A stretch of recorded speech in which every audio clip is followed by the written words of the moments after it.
Hi, today I'm going to replace a heater matrix on a Citroen C3 Picasso. So hopefully it's not too bad of a job. There's a few things I've already removed. Also is checking to see where the blockage is. See this pipe here? That was getting really hot. Here's the heater matrix, obviously inside the car. Passenger side in the UK. And that one never got hot at all. No heat in the car. So I'll take this off and see what's... Hopefully it's as easy as just sliding these clips off. But I don't know, I've never done one. So far so good. I've just pulled the clip right off. I get new ones in the kit. That came out. And that's come down. I'm just bailing out the water, or the coolant, into a bigger container. And take the other one out.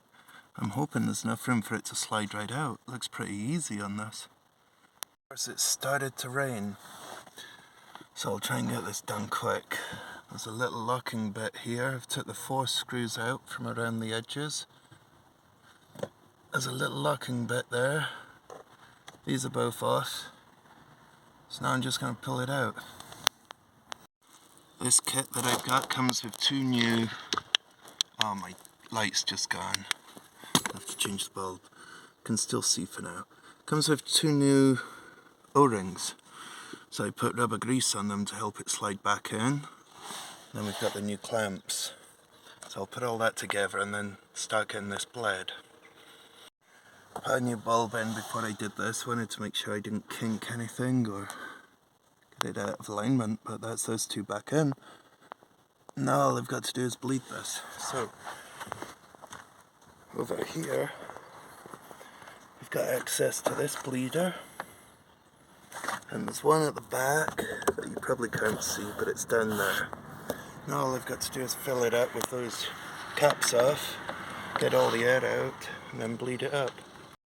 I've put the coolant in there, and when it poured out of here I put the cap on that's like a tyre valve, and also with the one down there. Now what I've done inside is put a dry piece of paper towel so that I can see if there's any wetness. I've just got to bleed it. Whilst it's getting warm, I'm going to put all the tools away that I've had out to do this job. I didn't take long at all. You do have to move those pipes out of the way a little bit, which they do. There's enough flex in them, but I only went just enough and no more. I didn't want to kink the metal pipes. So I got it bled at the front, just using the car now to get it bled and get the thermostat to open, which was another problem. That was open all the time before, so the engine didn't get hot. Then when I did that, I'm back at the same job because there was no heat in the car. 2 faults. First time I road tested it, came back and left it running for ages. I just couldn't get the engine to heat up. So I did the thermostat first. I thought that was going to be it. In this case, it's not very often, but sometimes you do have to fix one fault before you know something else. This is one of those cases. I didn't get the coolant hot before, and now, you know, a cold winter's day, it wasn't very hot when I was testing it. The most I could get it up to was like 60 degrees.